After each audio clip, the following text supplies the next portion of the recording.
break down game one and talk about Minnesota's loss to Dallas. What can I say? Dallas just outplayed them. The funny thing was Minnesota still had a chance to win that game. And Anthony Edwards would have had a better game. And I think game two, Anthony Edwards needs to worry about scoring. They're going to need him to score in this game, this series and these games for them to have a chance to win this series. But at the end of the day, I think Minnesota will make adjustments, and I think they'll win game two and then go, and then take it from there, and we'll see what happens from that point on. But I want to talk about Kyrie Irving. Kyrie Irving had a great game. He had a great game, him and Luka. Say what you want to say. Kyrie Irving and Luka have worked. A lot of people didn't think it would work because they were both quote unquote point guards.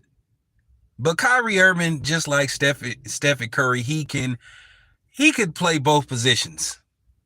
I mean, he isn't the tallest two guard in the world, but Allen Iverson was 6 feet on the dot, maybe 5'11".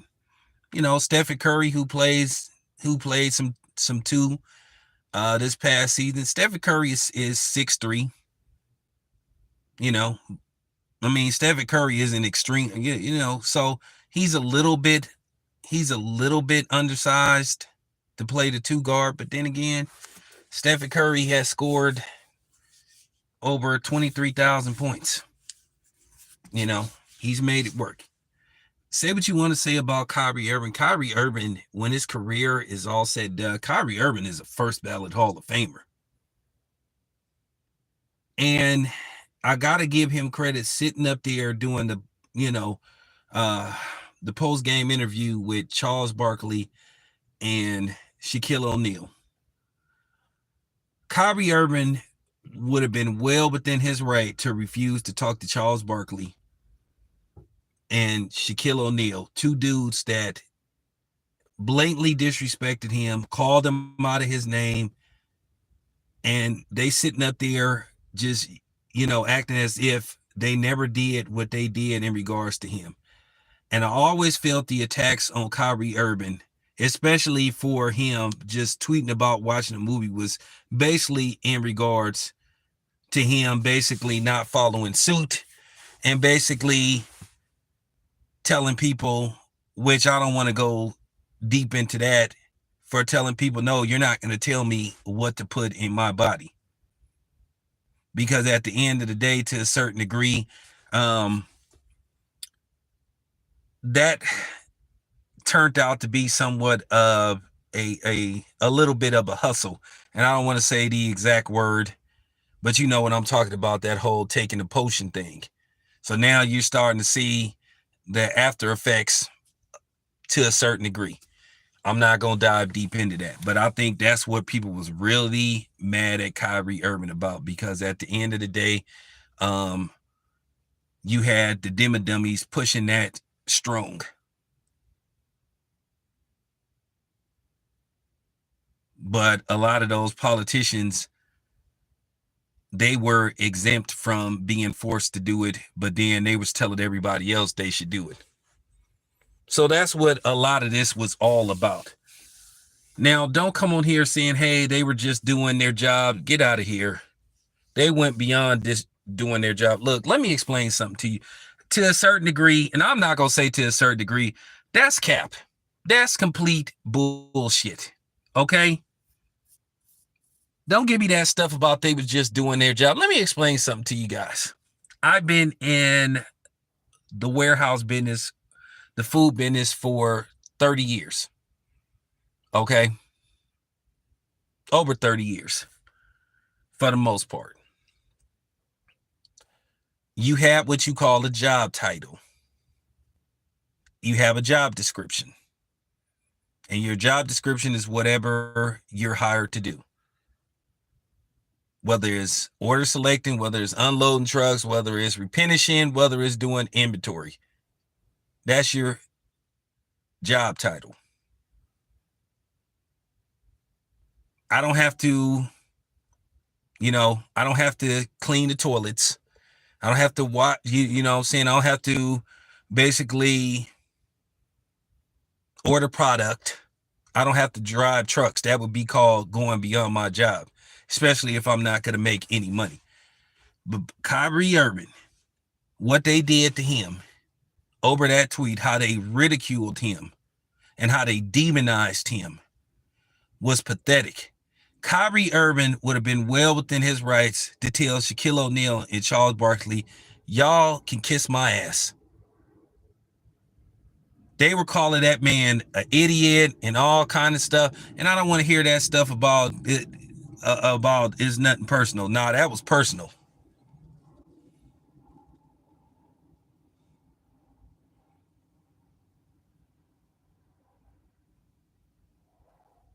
Yeah, I may. I may. So, like I said before, one part of me, I'm kind of torn. I'm just gonna kick back and watch this series because one part of me wants Kyrie Irving to beat the Timberwolves, go to the finals, and win it all. That would be the ultimate finger that Kyrie Irving would send to everybody, to the league, Adam Silver, to everybody, for how he got did. The way these people turned on Kyrie Irving. And then the thing is with Kyrie Irving was donating money to people. He was like to black causes, to black women. So Kyrie Irving was very generous with his money, but that didn't get reported. And then you had Malika Andrews bringing rabbis on the show, basically throwing him under the bus. All he said is he gonna watch a damn movie. And people know what they did was wrong. But then you got people that then blatantly said disrespectful, derogatory remarks about black people. And where was Charles Barkley then? Just like Charles Barkley is sitting up here caping for Caitlin Clark. And that's the reason why I don't care for Charles Barkley. Because he always demonstrates selective outrage. He is so easy to defend the other, but he will go full throttle to throw a brother under the bus. Kyrie Irving, like I said, if he would have went up there and said, you know what, Charles, you hella fake, and I ain't forgot what you did, he could have made that a very awkward moment. But then people would have criticized Kyrie Irving because he one of them dudes, they'll look for any little thing to try to attack him. Because that's what black people do. They'll join a pile on to come after other black people, but then when it comes to going after people that don't look like them, then all of a sudden they get quiet. And then when you call them out on it, then they want to play stupid. Oh, hey man, why you calling me a coon? Hey man, I'm not a coon. I'm not a sellout. That's not true. Like all of a sudden, Stephen A. Smith got all this energy for you know who. What's a face ain't even a sports story. Didn't say that, man. It didn't say a damn thing really about Chad Willer. Didn't go in on Chad Willer. Didn't have no 5-minute segment on Chad Willer, who's sitting up in prison. But that's what I'm saying about dudes like Stephen A. Smith. That's what I'm saying about dudes like Charles Barkley, Shaquille O'Neal. Kyrie Irving could have made that a very awkward moment. And he would have been well within his right. Seeing him sitting up there, laughing it up and yucking and chucking it up with them, how they was sitting up there buck dancing, tap dancing, cooning it up. It's a difference between saying, well, if they would have just said maybe Kyrie Irving should just give us a better explanation, but they called that man an idiot. Shaquille O'Neal was sitting up saying get his ass out the league when he didn't want to, take the potion. Stephen A. Smith was calling for the man that, to get kicked out of the league. Oh, and by the way, I don't know if you guys know, when they was refusing to pay him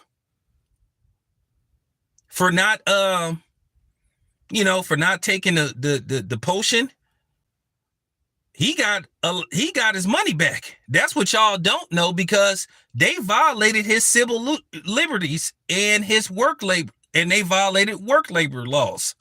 So for those who don't know, Kyrie Irving got his money back All those game checks he lost, they had to get that man his money back. I have the article. Oh, yeah, I put that article up. That's what a lot of people don't know.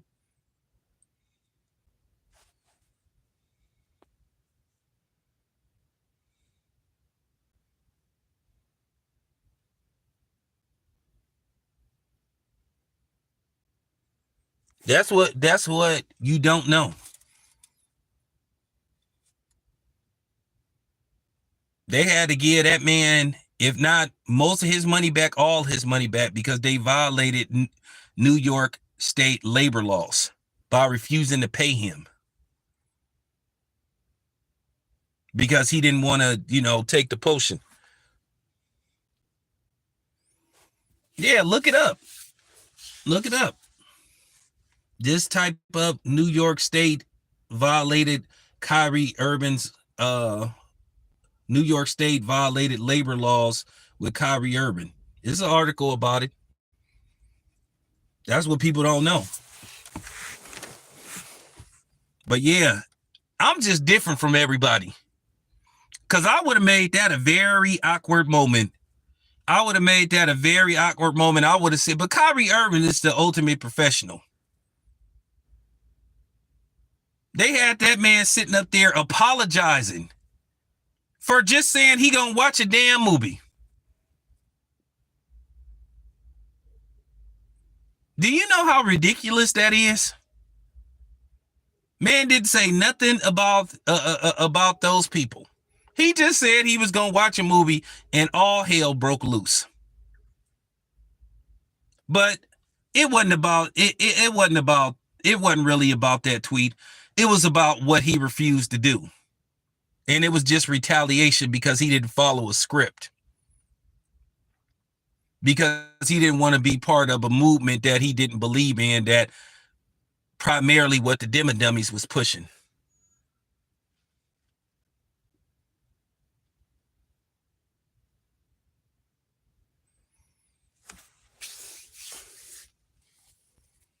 But at the end of the day, he got his way. He found his way out of New York to Dallas, and now him and Luka are making it work. And him and Luka are 3 wins away from going to the NBA Finals. So like I said before, I'm going to kick back and enjoy this series.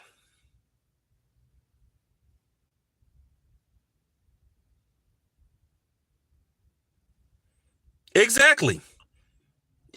Kyrie Irving would have been well within his right to say, you know what, Shaquille and Charles Barkley, fuck both of y'all. But no, he was the ultimate professional. He could have went off on it. He could have humiliated both of them the same way they tried to humiliate him and threw him under the bus. And they should have sat up there and said, you know what, Kyrie, we apologize for how we treated y'all, because they don't got the guts to do it. But Charles Barkley sitting up here caping and defending Caitlin Clark. People can say whatever they want to say about Caitlin Clark. We ain't got to. Since when is she exempt from being criticized? Her team is 0-5. Why we got to watch what we say pertaining to the white woman? Caitlin Clark asked for all this. She took this on. So now this comes with the territory. She don't get no pass. She really didn't defend Angel Reese when Angel Reese was getting the death threats and getting harassed. She didn't tell people to knock it off. So she left her hanging. So the hell with, you know what I'm saying? So the hell with Caitlin Clark. That's just real talk.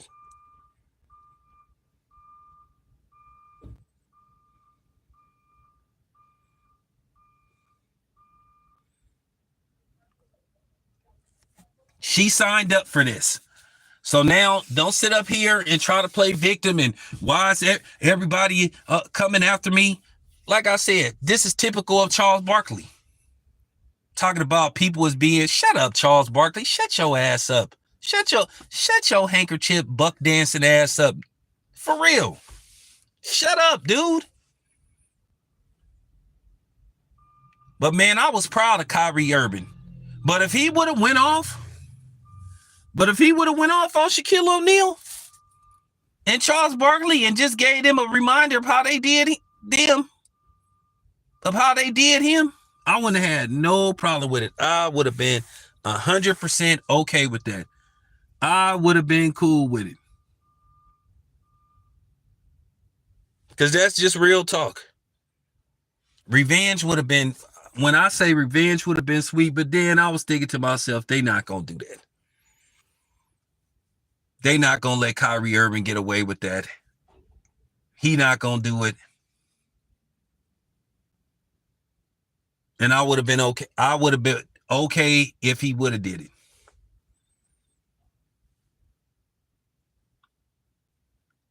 I mean, it was, when I say it was just gut wrenching, it was just sickening to see how everybody went. And then to think about it in hindsight, the funny thing was again, nobody said nothing about John Stockton, who was way more vocal about you know what than Kyrie Irving. But they just wanted to pick on Kyrie Irving, and we all know why. But anyway, you guys, appreciate you. I'm out.